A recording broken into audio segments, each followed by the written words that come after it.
There's a booming new market shaking up Australia's beauty scene. Copycat scents imitating designer brands are flooding the market, offering big savings for shoppers while treading a fine legal line. That perfume on your shelf, the one in the heavy glass bottle, the one you saved up for, or someone bought you, or you bought yourself because the name felt like it meant something. Marketing and overhead account for up to 90% of the retail price of most luxury fragrances. Not the ingredients, not the perfumer, not the craftsmanship, 90% for the name, the bottle, the celebrity, and the story. One brand on this list raised its price 52% in 6 years. The family who built it for 250 years quietly handed the keys to the world's largest luxury conglomerate. The bottle stayed beautiful. Everything inside it changed. 5 luxury perfume brands charging you for the logo. 5 hidden gems charging you for the liquid. Let's start with the most calculating one. Robbing number 5. Chanel number 5. The bottle your grandmother kept on her dressing table. The one that appeared in every department store gift guide for 100 years. The one that defined what luxury fragrance was supposed to smell like. Gabrielle Chanel and Ernest Beau created number 5 in 1921. It was the first fragrance to use synthetic aldehydes at scale. Revolutionary. A depth and complexity that natural perfumes of the era could not match. For a century, it has been the most recognized perfume in the world. Here is what a century of recognition actually costs you. Chanel number 5 has been reformulated multiple times. The oak moss and nitro musks that gave the original its distinctive depth have been restricted or removed by the International Fragrance Association. The formula you are buying is not the formula that built the reputation. The price has risen from approximately $110 in 2019 to $172 in 2025, a 56% increase in 6 years. The formula got lighter. The price went the other way.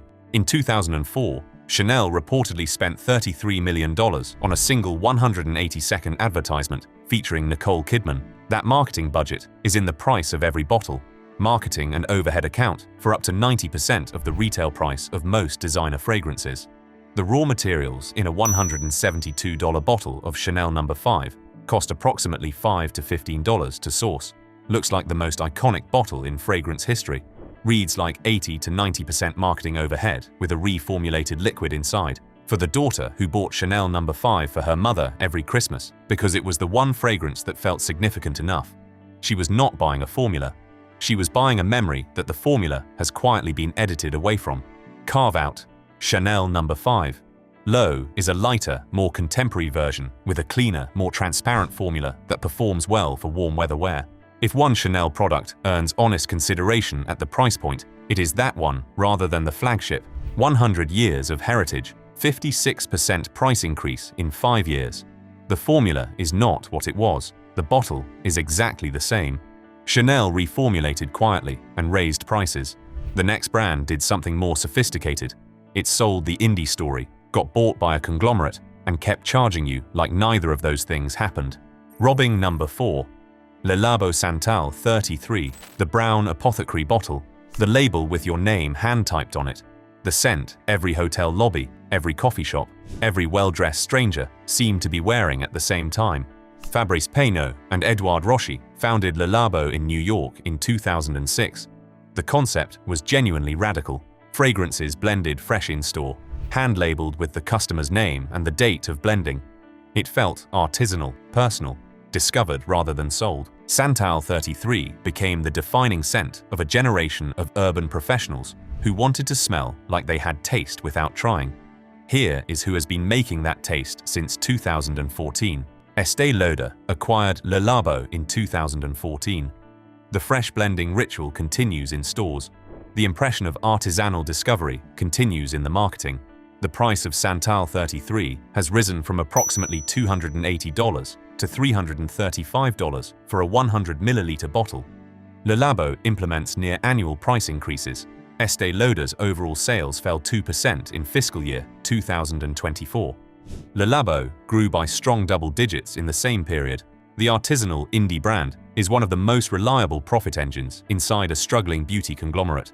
Looks like a hand-labeled, freshly blended creation from a small New York perfume laboratory. Reads like a conglomerate's highest margin product wearing a brown apothecary bottle. $335 for 100 milliliters, approximately $98 per ounce. The core ingredients, sandalwood, cedar, cardamom, iris, violet, are available in niche formulas at a fraction of the price. The story, the aesthetic, an Estée Lauder distribution network, wearing a brown apothecary bottle for the person who felt like they had found something real before everyone else, who told friends about Le Labo like it was a secret, who did not know they were handing their $98 per ounce to Estée Lauder the whole time. Carve Out, the City Exclusives collection, available for 1 month annually in specific cities, offers limited, harder-to-find formulas that carry more genuine exclusivity than Santal 33, which is now as ubiquitous as any department store fragrance. If any Le Labo purchase has a case for the price, it is those. Artisanal on the label, conglomerate on the balance sheet. Your name hand-typed on a bottle blended by Estée Lauder. Drop a comment right now. Which of these brands did you think was still independent before watching this? I want to know. I will be reading every single one. Le Labo sold the indie story to a conglomerate. The next brand sold the indie story to a different conglomerate, raised prices by $70 in 3 years, and called the result exclusivity. Robbing number 3, Byredo Gypsy Water, Bal d'Afrique, the minimalist white box, the Swedish brand that smelled like nothing else on the market and cost enough to signal that you were paying attention. Ben Gorham founded Byredo in Stockholm in 2006. Half Indian, half Canadian, raised in Sweden. He built the brand around translating memories and emotions into scent. The branding was austere. The formulas were distinctive. The people who wore Byredo felt like they had found something the mainstream had not caught up to yet. That feeling was the product. It was also the valuation. In 2022, Puig acquired Byredo for approximately €1 billion. Puig owns Charlotte Tilbury, Nina Ricci, Rabanne, and Carolina Herrera. It is not a fragrance house. It is a luxury goods portfolio manager. Since the acquisition, Byredo's prices have climbed from approximately $250 to $320 for a 100 milliliter bottle. That is a $70 increase in 3 years on a brand whose entire identity was built on feeling like it was above the commercial mainstream. Looks like an independent Swedish fragrance house built on memory and emotion. Reads like a €1 billion acquisition inside a portfolio company whose stock fell 34% from its own IPO price. Pick up a bottle of Bal d'Afrique. The opening is warm, solar, and immediate. It smells like the brand's best work. Then find a Fragrantica review written before the acquisition and one written after. The word lighter appears more than once. For the person who bought Gypsy Water in 2015 when it felt genuinely underground, who watched it spread to every hotel amenity and airport duty-free, who kept buying it because the formula was still worth it. The formula is the part that is now being quietly renegotiated. Carve Out. Byredo's candle and body product lines have not undergone the same scrutiny as the fragrances and remain well regarded for quality at their price points. If you love the brand and want something that still earns its cost, the home fragrance line is the honest recommendation. €1 billion acquisition. $70 price increase. Formulas that long-time wearers describe as lighter. The memory the brand sold is stronger than the current liquid. Byredo changed quietly. The next brand changed loudly. Reformulated iconic fragrances, raised prices every year, and told the community the new versions were improvements. Robbing number 2, Tom Ford Private Blend Oud Wood, Tobacco Vanille, Black Orchid, the private blend collection that launched in 2007 and made Tom Ford the definition of accessible luxury for people who wanted to spend more than department store prices without going full niche.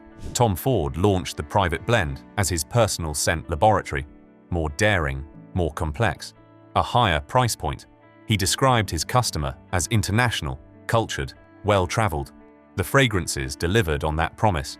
Oud Wood became one of the most complimented fragrances on the market. Tobacco Vanille became a winter wardrobe essential for a generation of fragrance enthusiasts who trusted the collection completely. Here is who has been running that collection since 2017. Estée Lauder acquired Tom Ford Beauty in 2017. Tom Ford himself has not controlled the brand's fragrance decisions since that acquisition. Since then, documented reformulations have altered Oud Wood, Santal Blush, Vanille Fatale, and Café Rose. Community reviews across Fragrantica consistently describe the new formulas as weaker in projection and longevity. Prices have increased 15 to 20% annually. Oud Wood Parfum now retails at $390 for 50 milliliters. Hold your wrist up after spraying it. The opening is still beautiful. The question is how long it stays there.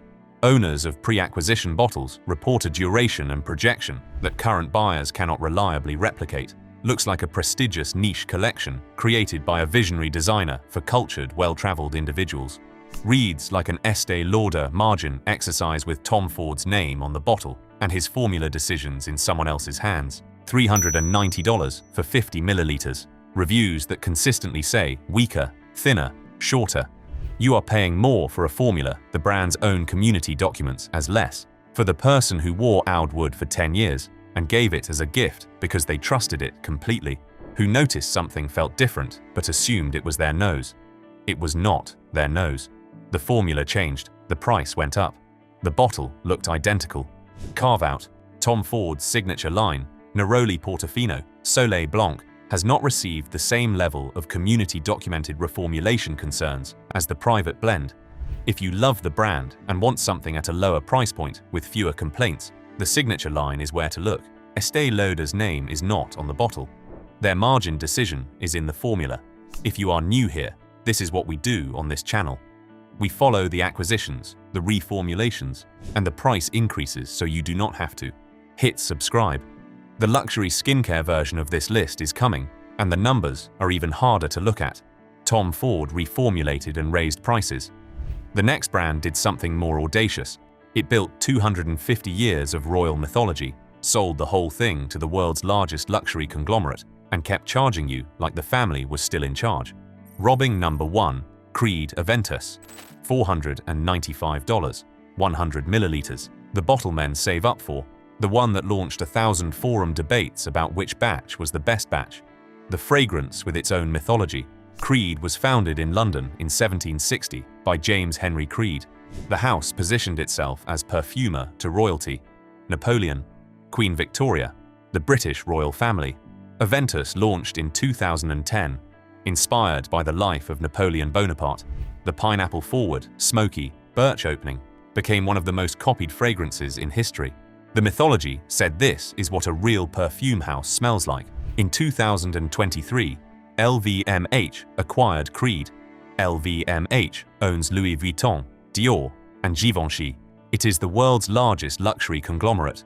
The Creed family, who had run the house for over 250 years, is no longer in control. The price of Aventus rose from approximately $325 in 2019 to $495 in 2025, a 52% increase in 6 years. Spray Aventus on your wrist. The pineapple and bergamot open. The smoke and birch follow. It smells extraordinary. Now check the batch number on your bottle. The fragrance community has documented for years that Aventus smells different across production batches. A variation so significant that buyers hunt specific batch numbers before committing to a full bottle. At $495, inconsistency is not a feature. Looks like the crown jewel of a 250-year royal perfume house. Reads like an LVMH acquisition priced for quarterly earnings. For the man who saved up for Aventus because it was the fragrance that proved he had arrived. Who wore it to the most important moments of the last 5 years. Who did not know the house behind it sold to LVMH in 2023, and that his $495 was now going to the same conglomerate that owns duty-free shops in every airport in the world. Go check your perfume shelf right now.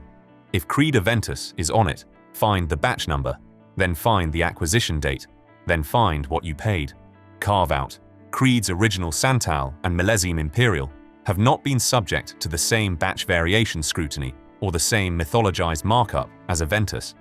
If you love the house and want something genuinely worth the premium, either of those is a more honest recommendation at current prices. 250 years of history. 2023 LVMH acquisition. 52% price increase in 6 years. The mythology is intact. The family is not. 5 brands. 1 playbook. A formula quietly edited while the price climbed 56%. An artisanal indie story running inside Estee Lauder's quarterly earnings report. A Swedish brand built on memory sold to a conglomerate for 1 billion euros. A beloved collection reformulated weaker and priced higher while the founder's name stayed on the bottle. a 250-year royal house handed to LVMH, while the mythology stayed on the label. Okay, stop for a second. Step 1. A founder builds something real. Step 2. A conglomerate buys it. Step 3. The story stays. The formula accountability does not. Step 4. The price goes up. Always. That is not 5 separate stories. That is one story told 5 times. Now, the 5 that are still telling the original one. Hidden gem number 5. Zoologist perfumes. Where others sell you the story of Napoleon and royal warrants, this sells you a beaver. And it is more interesting than it sounds. Victor Wong started Zoologist in Toronto in 2013 while working as a video game 3-dimensional modeler. He needed a creative outlet. He launched with 3 scents named Beaver, Rhinoceros, and Panda. The brand grew from 5 bottles in year 1 to 20,000 bottles annually across 54 retailers in 25 countries. No conglomerate, no acquisition, no celebrity campaign. Every Zoologist fragrance is created by a commissioned master perfumer, name listed on every bottle. Not anonymous house perfumers working under marketing briefs. Named artists with complete creative briefs built around the animal in question. Bat, hummingbird, and civet regularly appear on independent best-of-niche fragrance lists. The formulas are concentrated, distinctive, and built for people who want to smell like nothing else in the room. Carve out. Zoologist is not for everyone. The animal concept means some formulas are deliberately challenging, animalic, strange, and polarizing. If you want a safe, crowd-pleasing scent, this is not the starting point. If you want something nobody else at the party is wearing, it is. Around $120 to $140 for 60 milliliters at zoologistperfumes.com and select niche fragrance retailers globally. Victor Wong started this in his spare time because a cubicle was not enough. He outperformed brands that cost $1 billion to acquire. That is the fragrance industry's best story, and nobody put it on a billboard. The next brand went further. A publisher who gave master perfumers complete creative freedom and put their names on the bottle, not his. Hidden gem number 4. Editions de Parfums Frédéric Malle. Where others hide the perfumer behind the brand name, this prints the perfumer's name on the front of every bottle. Frédéric Malle's grandfather established Christian Dior Parfums. Malle grew up inside the fine fragrance industry and watched it become increasingly marketing-driven through the 1990s. In 2000, he launched Editions de Parfums with one principle: give master perfumers complete creative freedom with no time or budget limitations and publish the results under their names. Portrait of a Lady by Dominique Ropion. Masque Ravageur by Maurice Roussel. Dans tes bras by Maurice Roussel. Carnal Flower by Dominique Ropion. The perfumers are credited on every bottle. The briefs are published. The formulas have received consistent critical acclaim from independent fragrance reviewers and the fragrance community across more than 2 decades of output. Concentration levels are high. Longevity is exceptional. These are not marketing claims. They are the consistent reported experience of buyers across multiple platforms. Carve out. Estée Lauder acquired Frédéric Malle in 2014. Malle has maintained that he retained creative control, and the formulas have not received the community-documented reformulation concerns that Tom Ford Private Blend received under the same parent company. But Estée Lauder ownership is a fact worth knowing before you buy. Around $240 to $340 for 50 to 100 milliliters at Sephora and select department stores globally. The perfumers are named. The briefs are published. The next brand was built by one perfumer who gave up everything to make something without compromise. Hidden gem number 3. Papillon Artisan Perfumes, where the robbing brands hired marketing teams to decide what perfumers were allowed to create. This is one perfumer deciding everything herself. Elizabeth Moores founded Papillon Artisan Perfumes in the United Kingdom in 2013 after a career in the fragrance industry left her frustrated by the compromises large brands required.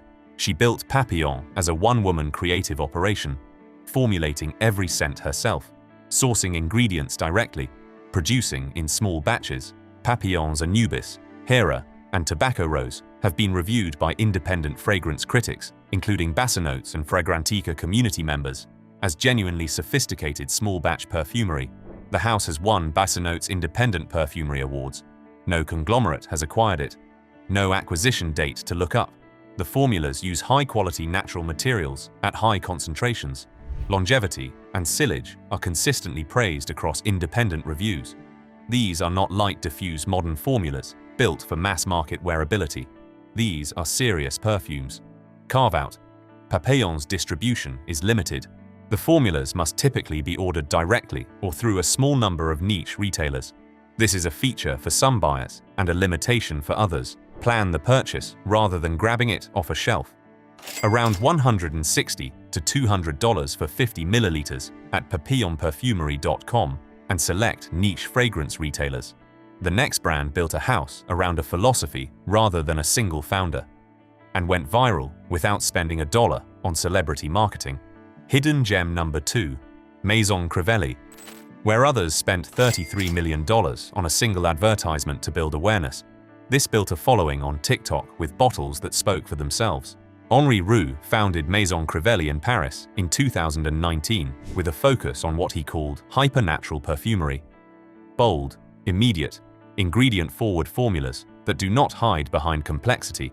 The house commissions external master perfumers for each fragrance and publishes the creative brief alongside the formula. Hibiscus Mahajad, Oud Maracuja, and Trèfle Mousse have accumulated thousands of reviews on Fragrantica and TikTok fragrance community pages. Organic growth. No celebrity endorsement. No conglomerate marketing budget. The house remains independent as of 2026. The formulas are high concentration, high projection, and built for distinctive rather than safe wearability. Community-driven word of mouth is a more reliable performance signal than any campaign featuring a celebrity who has never smelled the product. Carve-out. The bold, immediate style means some Maison Crivelli fragrances are aggressive openers that require skin chemistry to work properly. Sample before committing to a full bottle. This is not optional advice. Around $170 to $230 for 100 milliliters at Sephora and MaisonCrivelli.com globally. Maison Crivelli grew without a conglomerate. The last brand on this list has been doing that since 1976. Hidden gem number 1, L'Artisan Parfumeur. Where the robbing brands were building their mythologies in the 1980s and 90s, this was already doing the thing they were pretending to do. Jean Laporte founded L'Artisan Parfumeur in Paris in 1976. Before niche fragrance was a category, before Byredo, before Labo, before any of the brands that became the shorthand for artisanal perfumery, L'Artisan was in a small Paris boutique making unconventional ingredient-led fragrances for people who wanted something different. They invented the category. Other brands later monetized the category. L'Artisan kept making perfume. Mûr et Musc, launched in 1978, is cited by fragrance historians as one of the foundational formulas of modern niche perfumery. Timbuktu, Feu d'Absinthe, and Premier Feuillet are consistently referenced by independent fragrance critics as benchmarks of their respective categories across decades of consistent output. L'Artisan formulas are built for depth and longevity at price points significantly below Le Labo and Byredo for comparable or superior quality. Around $100 to $150 for 100 milliliters, less than half what Santal 33 costs for a formula with deeper roots and a longer track record. Carve-out. Puy owns L'Artisan, the same conglomerate that owns Byredo. The house has maintained creative independence under Puig so far, but the same conglomerate pressure exists. Monitor for price increases and formula changes as the brand grows. Around $100 to $150 for 100 milliliters at Sephora, artisanparfumeur.com, and select department stores globally. L'Artisan invented niche perfumery in 1976. Le Labo launched in 2006 and sold to Estée Lauder 8 years later. Byredo launched in 2006 and sold to Puig 16 years later for €1 billion. L'Artisan has been here the whole time, charging less, doing more, letting the liquid do the talking. You just sat through 10 perfume brands, a 56% price increase on a formula quietly edited by ingredient restrictions, an artisanal indie label running inside Estée Lauder's quarterly earnings, a €1 billion acquisition dressed up as Swedish minimalism, a beloved collection reformulated weaker and priced higher, while the founder's name stayed on the bottle, a 250-year royal house handed to LVMH, while the mythology stayed on the label. It is not a mistake. It is the model. Tomorrow, pick up the most expensive perfume on your shelf. Find the brand name. Search the brand name and the word acquisition. Find out who owns it now and when they bought it. Then find out if the price went up after that date. That is the whole test. Tell me in the comments which brand you wear and when you found out it had been acquired. I want to know. I will be reading every single one. If someone you know is still paying $495 for Creed Aventus without knowing LVMH bought the family out in 2023, send this to them. The system is not broken. It is working exactly the way it was built to work. You were never supposed to find out who bought the bottle before you did. Stay sharp, read those labels, keep rising.